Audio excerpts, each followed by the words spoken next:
may kuha ako, ma'am. Okay, so magtitimbang ako ng 100 o 100 to 110 o to 130. So ang pinakamaliit naman is 100 grams. Okay, nilagay ko sa plastic. So ayan siya. So ganito kalaki yung ano, ma'am, yung 100 110 gano'n. So ang isang piraso 110 grams. So ito na siya. Ayan, maliit.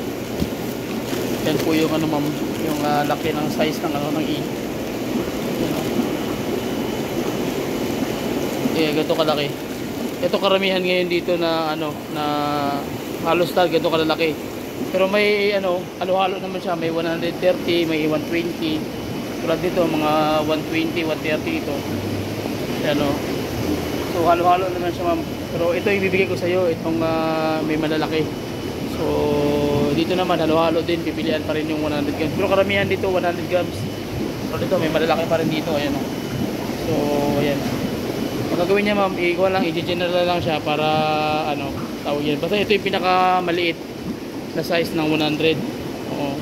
Tulad niyan, may malalaki. So nahalo-halo, isa-sorting na lang siya. Pag na-sorting siya, pinakababa is 100 grams. Opo.